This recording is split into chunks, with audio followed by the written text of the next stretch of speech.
students, let us start off with the next topic, that is speciation.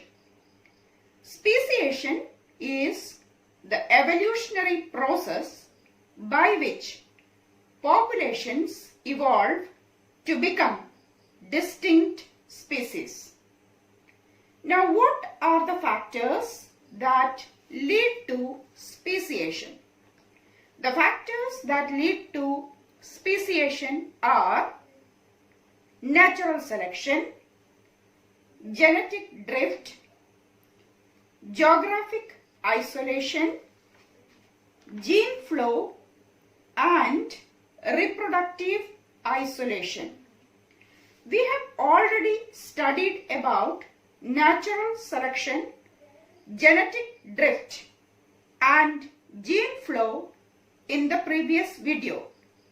But I shall repeat this once again. Let us see one by one. Natural selection.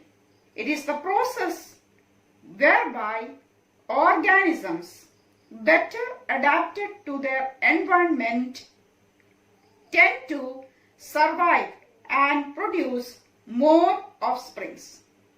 This theory was put forward by Charles Darwin. Genetic drift.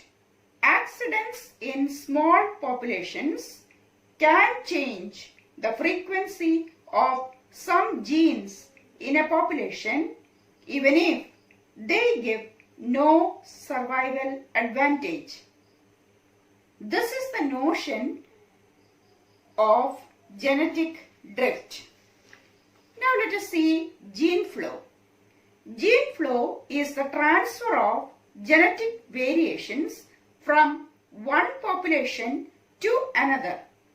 If the rate of gene flow is high enough, the two populations are considered to have equivalent allele frequencies and therefore effectively become a single population. Now, geographic isolation.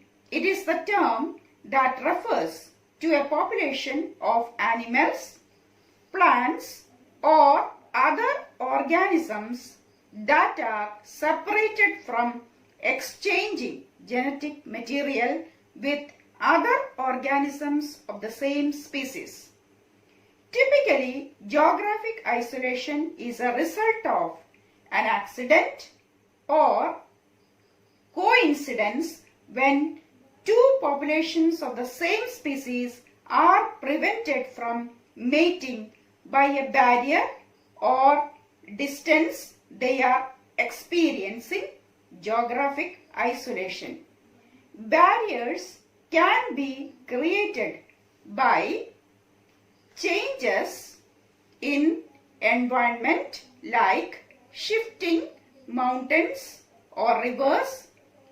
They can also be produced by natural disasters like forest fire, earthquakes, and floods.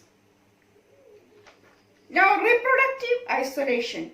The mechanism of reproductive isolation is a collection of evolutionary mechanisms, behavior, physiological processes critical for speciation. They prevent members of different species from producing offspring to ensure that any offspring that is formed are sterile. Now let us understand speciation in detail. Just now we discussed about the various factors that lead to speciation. We have seen microevolutions, that is, genetic drift and natural selections are microevolutions. But they simply do not tell us how a species originated or how two independent species are formed. For this, we need a better understanding. Let us consider what would happen if the bushes the beetles feed on are spread widely across a mountain range. The beetle population becomes very large as a result, but individual beetles feed mostly on a few nearby bushes throughout their lifetime. They do not travel far. So in this huge population of beetles, there will be subpopulations in neighborhood. Since male and female beetles have to meet for reproduction to happen, most reproduction will be within this subpopulation.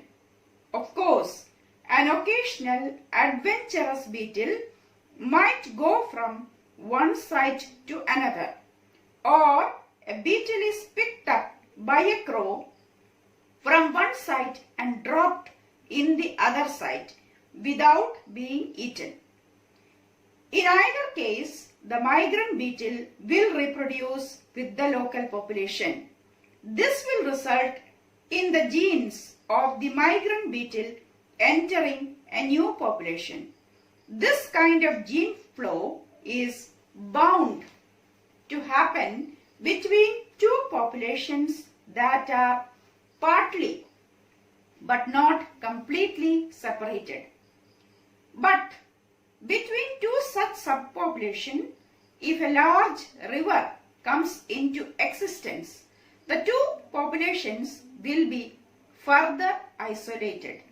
The levels of gene flow between them will decrease even further. Over generations, genetic drift will accumulate different changes in each of the subpopulation. Also, natural selection may also operate differently in these different geographic locations. Thus, for example, in the territory of one subpopulation, crows are eliminated by the eagles, but this does not happen for the other subpopulation where crow numbers are very large. As a result, the green variation will not be selected at the first site, while it will be strongly selected at the second. Together, the process of genetic drift and natural selection will result in these two isolated subpopulations of beetles becoming more and more different from each other.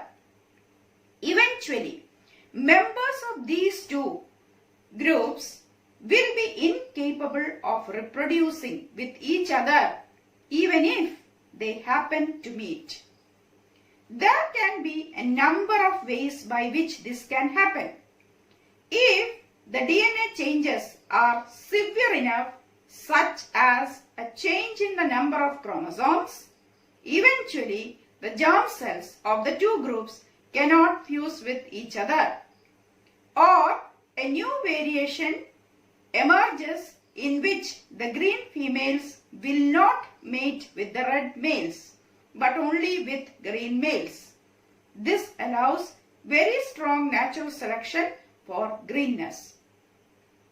Now, if such a green beetle meets a red male from the other group, her behavior will ensure that there is no reproduction between them. Effectively, new species of beetles are generated. With that, we have come to the end of this session. Thank you.